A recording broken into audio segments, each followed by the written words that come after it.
How scary is that Houston Texas defense when you get a chance to look at it, knowing what their numbers? I mean, we know what their numbers are, but you get to look at Yeah, film. I think one, the way they can produce those type of numbers, and still be, I'm not calling like a team that doesn't blitz a whole lot. They're not a lot of exotic looks. They just kind of put the ball down and play. They're fantastic in the back end. I think their front is great. They're getting a lot of pressure on the quarterbacks. So yeah, we're gonna have our hands full. But again, on a short week, just trying to put together a game plan, watching as much film as we can, trying to develop as good of a plan we can, and ultimately comes down to executing on Thursday. I know every year is different, but as you reflect back to how that game ended back in October of 2024, unable to get the ball out of the shadow of the end zone and how it eventually cost you the game, any stinging memories? I mean, how much more equipped do you think Yeah, you are? I got beat up that game. Didn't play well at all. It's watching that film. There's a lot of good stuff to watch from that film, but it's hard to watch. I played pretty badly. So yeah, hopefully we can go out there and play a little bit better and move the ball a little bit better. But again, this defense is no easy task to go against, and it's going to take everything that we got from everybody on the field.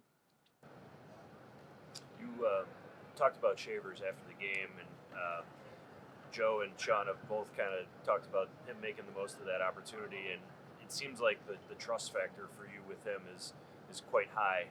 How has he earned that from you? Hearing. The trust that you. Oh yeah, I mean, I think it's so high because I've watched him for years just come out and work extremely hard. He's typically one of the last people to leave the practice field. Anytime I want to throw extra, he's always out there. He does the little things the right way. In the run game, again, he's going in and doing some of the dirty work for us. And I can continue to say the most positive things about the guy because again, each and every day, that's who he is. He's an extremely positive person, but he works extremely hard. And he's still learning and growing in this game. And it's been awesome to see how he's progressed in his career. And I still think there's a lot of room to grow with him. Josh, kind of going off of that, you've often said that the reward for doing is the opportunity to do more. How does that maybe manifest itself for a guy like Tyrell coming off the game that he had on Sunday? Yeah, again, he does things the right way, and typically when you do that, you find yourself in the right spots. And he's prepared when the opportunity comes his way to make the most of it. And I think we've seen that so far from him. And he continues to make plays. And again, we haven't asked him to do a whole lot in the passing game over the first 8 weeks of the season, whatever we're at right now. But again, he's just been ready for whenever his number's called, and he's made some really key plays for us this season on some third downs that doesn't get a whole lot of credit for, but there was an opportunity for him to play a little bit more this last game, and he took advantage of it. Josh, Seeing how a receiver does in those kind of situations when they get those opportunities, does that build like your trust in them when you're making decisions who to throw the ball to? Does that help build that trust? Absolutely. To know that, again, this guy's been working extremely hard, and he's in the right spots, and he's making plays, and he's big, he's fast, he's an easy guy to throw to. I mean, it makes you root for him, but it makes it easier to throw to him. You have this trust in him. You said when you got in here on Monday, the first two throws that you wanted to talk about or look at were the interceptions from that game last week. When you look at that whole game in totality, what's your overview of how you played? I didn't play too well. I don't think so. Obviously in that second half we got things rolling. The dumb boneheaded decision early on, trying not to take a sack, and the one to Dawson, fourth down, trying to sneak one in there. Those plays are happening, but that first one just can't happen. But there was a couple throws throughout the game that I just feel like I want back. The one to Khalil, ball came out really good. The nose just didn't turn down. The wind just kind of sailed it high on me. There was one to Josh Palmer on the naked where I was kind of in between steps, but again, that's a throw that I should make.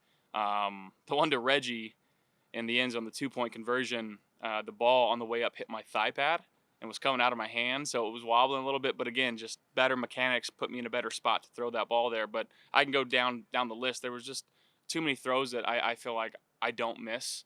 And there's really no excuse for that. It's just going out there and, again, trusting the guys. And I need to make those plays when the opportunities are there, and I'm confident that we can still get things going there. Given how you distributed the ball, though, do you think this offense is now better equipped to have answers that maybe were sometimes lacking at times during the season?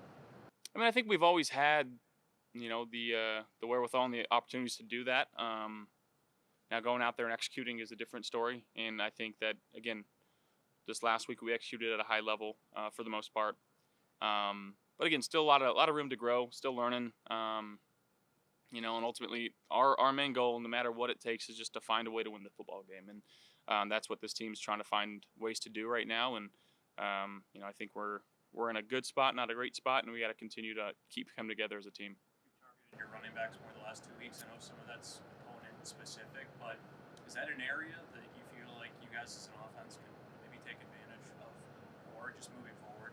Yeah, I think so. I think our three backs are fantastic in the run and in the pass game. They do everything they're asked to do. Obviously, we know what Jimbo is and how well he's been able to run the ball. And, Ray's come in a few times in, the run game and the pass game. And now you see him in the return game making some really big plays for us. And then Ty Johnson, who I've said it over and over again, he's the best third down back in football. So three extremely talented guys that the more touches you can get them, probably the better that you're going to play as an offense. And, typically matchup-wise, they're going to be favorable matchups because how talented and how quick they are and how smart they are. So, yeah, the more that we can utilize them, the better.